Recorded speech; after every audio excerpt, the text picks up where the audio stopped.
afternoon, everybody. I'm Debra Kahn, the Executive Director of Delaware Valley Grantmakers, and it's really a privilege to have a couple of minutes here this afternoon to represent and speak on behalf of our philanthropic community, which has stood up in such a terrific way to allow this announcement to be made today.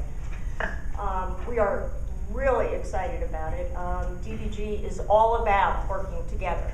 It's about funders working with other funders, working with nonprofits, working with the business and government sectors who are represented here today. And what we do is we learn together and then we act together. And when we act together, good things happen for our region. And today's announcement is just such a wonderful example of what togetherness can accomplish. At DVG, we actually take a little bit of pride in starting the conversation, I believe, in this region about the Social Innovation Fund. It was at our fall conference last year in 2009 where we had invited Michelle Jolin, who was then the leading advisor in the White House for designing the Social Innovation Fund. And that was an opportunity when many of us in this room and elsewhere got a chance to hear firsthand what was being cooked up down in Washington, and even more than that, we had the opportunity to have input and discuss that with her, and then later on came together numerous times around the table and commented on the regulations and the program design. And we spent considerable time thinking about and exploring ways that our region might be able to participate in this new initiative.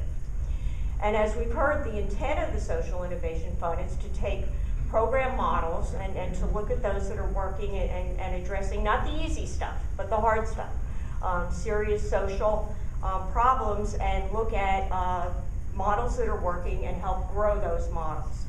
And so when we considered a number of ways how these investments could be made for maximum impact and for innovation, and those are qualities, impact and innovation, that really matter, certainly to grant makers, but they matter to business, they matter to government, and most important, they matter to the people who depend on all of those sectors, like Rashid and others like him. So when this joint opportunity presented itself, I think that our local funders knew that there was really a winner here. And not that the fix was in, Donna, but that we knew that this was really a pretty good bet, and so that's why folks got behind it. And we are very proud that so many local funders in our community stood up and got together. You've heard all their names. I think all of them pretty much are represented here today, and other DVG members as well have come out to learn about this great experience.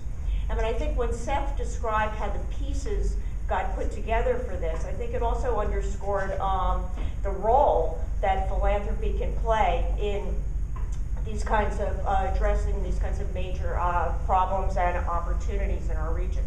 Funders, grant makers have a lot of resources. Yes, of course, at the end of the day, it is about funding and grant making. But funders also have resources in the area of research, ideas, connections that can be made to put together these kinds of projects. And I think they have all come into play here. So acting alone, each grant maker certainly can and does make great things happen, but it's when it all comes together here that the power of philanthropy really shines, as it is with this project. So let me just close by saying, since Seth has clearly demonstrated that he can pack a room even a couple of days before Christmas, number one, that I, and I'm sure all of you, look forward to hearing about how this rolls out. This is a 2-year grant commitment, and I know that since Seth is such a great communicator, he's going to keep all of us posted on the progress that's made.